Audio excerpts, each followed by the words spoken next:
all of us are Mahler when we listen to Mahler 5. And the way that the symphony is then revealed itself to us individually makes us want to come back more and more, because you continually discover something more beautiful, more profound in it. And then you're able to continue this search for a more pure and honest, truthful self. And I think this is what brings people to Mahler's Fifth Symphony.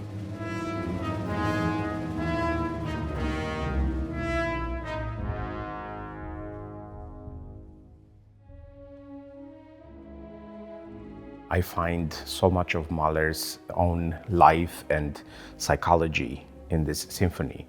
And the fact that we begin with a Trauermarsch at the beginning, but then at the end, it actually ends with a very alive and boisterous and happy kind of finale. I mean, of course, it always has the darkness of Mahler, which is very typical.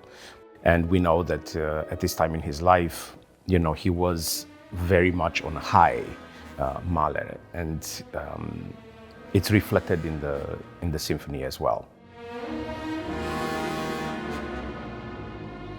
For me, in Mahler's music, the references to other composers are always felt, but at the same time, like direct reference to a Bach, especially in the first and the second movements.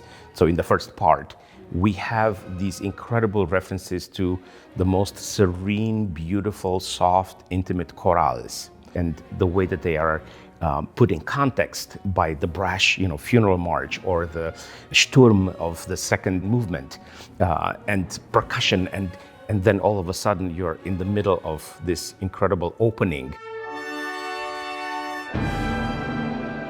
It just looks like you're looking through a little lens to see a very, very small square of absolute perfection.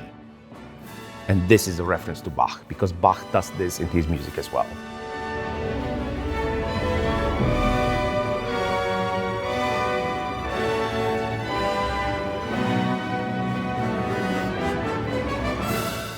The scherzo is a little bit unusual because we have an ostinato horn part, which is the solo horn part that is in some ways the protagonist of the entire movement. And then you have the entire orchestra that is in collaboration or against the solo horn.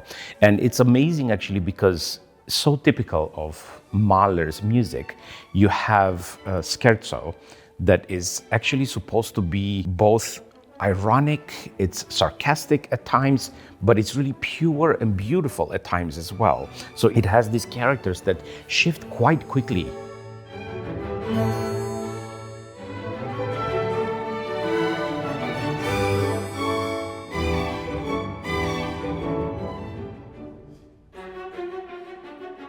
But it talks about the same world, about the same kind of protagonist against the society.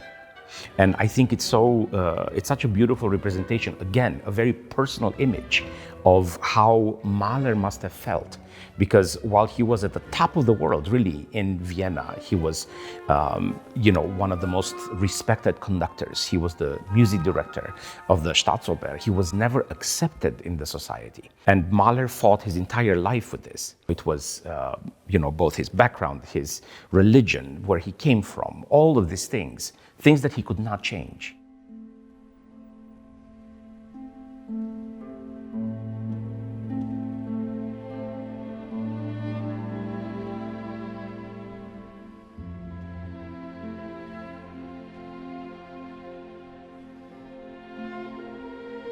The Adagietto, of course, it's probably the most wildly, oftentimes performed movement, and many times on its own, independently, which is unusual for a Mahler symphony. And it has become so popular because it is really, truly one of the most beautiful, serene moments. And in itself, it's not a very long movement, especially for Mahlerian proportions. It's only about 10 minutes long.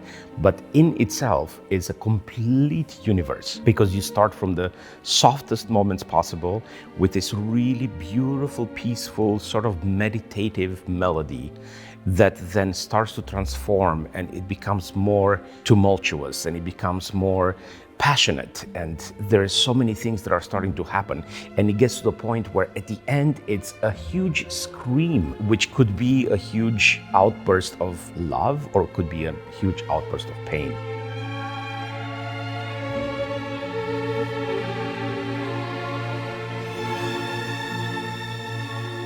So if you want to say that, in the most passionate moment, you feel this euphoria, but at the same time, in the most painful moment, you feel also the pain on the heightened level.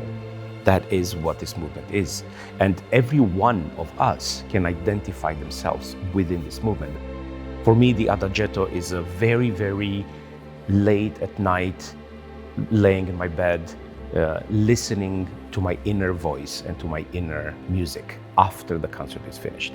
That's when I really truly get to understand and enjoy this music.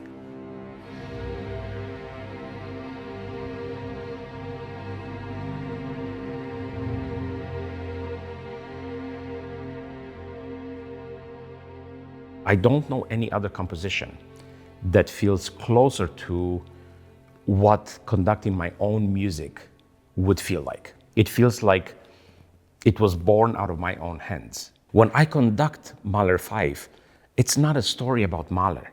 It's a story about me. It's my own past and my own identity that I put in this music. And I feel the pain that he did, and I feel the love that he did. And I take all of these emotions and all these feelings, and I put myself in them. And I think all of us can do that.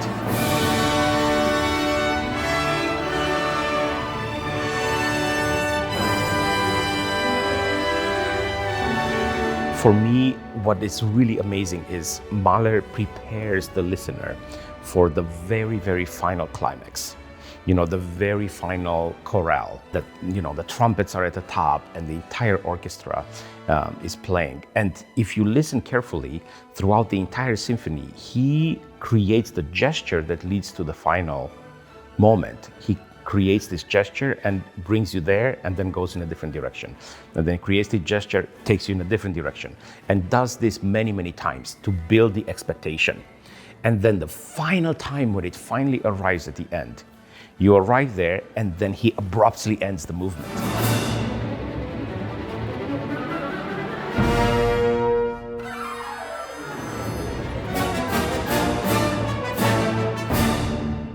When I conduct the symphony, I know that it's long, but it literally feels like 1 second. It's like the universe in one atom. It feels like this. It's the whole symphony in 1 second.